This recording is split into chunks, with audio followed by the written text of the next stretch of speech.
हाय viewers, एक नई video के साथ आपके सामने हाजिर हैं। उम्मीद है आप सब खैरियत से होंगे। आज की वीडियो में हम ये देखेंगे कि किस तरह हम अपने मेन्यू बार में एक फेवरेट्स का ग्रुप बना सकते हैं। फेवरेट्स किस तरह बनाते हैं, इसके लिए मैं पीछे पूरी एक वीडियो मौजूद है इसी सीरीज़ के अंदर। आज हम उसका ग्रुप बनाना देखेंगे। सबसे पहले तो ये हमारे पास स्क्रीन आ जाती है, ठीक है। इसमें देखिए मेरे पास एक ग्रुप बना हुआ है इस तरह का, ये कि इंटरनल ऑर्डर के नाम से ना।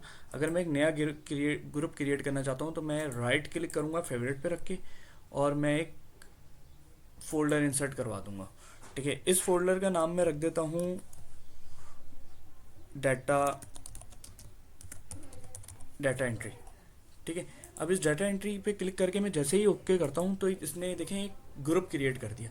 अब मुझे इसके अंदर कोई भी टी कोड असाइन करना है, लाइक FB60।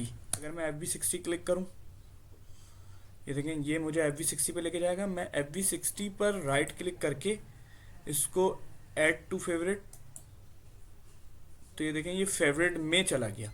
देन फिर इस फेवरेट को मैं सिलेक्ट करके ड्रैग कर दूंगा डाटा एंट्री में। तो अब ये मेरे पास FB60 जो है वो अब F-43 जैसे ये है, ठीक है। इस टी कोड पे अगर मैं क्लिक करूं और क्लिक करके जस्ट इसको सिलेक्ट ड्रैग कर दूं, देखें ये इस तरह भी डायरेक्ट शिफ्ट हो सकता है। इन समरी दो तरीक़ों से फेवरेट के अंदर इन करा जा सकता है किसी भी टी कोड को। मैं एक तो राइट क्लिक करके मैं ऐड टू फेवरेट कर दूं, जैसे ही मैं ऐड टू फेवरेट करूंगा ये फेवरेट के टैब के अंदर आ जाएगा, और फिर मैं इसको पकड़ के सिलेक्ट ड्रैग कर दूं, ठीक है। या फिर मैं डायरेक्ट ही किसी भी टी कोड को पकड़ कर सिलेक्ट और ले जाके उस न्यू मेरा जो ग्रुप है उसके अंदर असाइन कर दूं, उस ग्रुप के अंदर टी कोड को। उम्मीद आपको वीडियो पसंद आई होगी। Thanks for watching.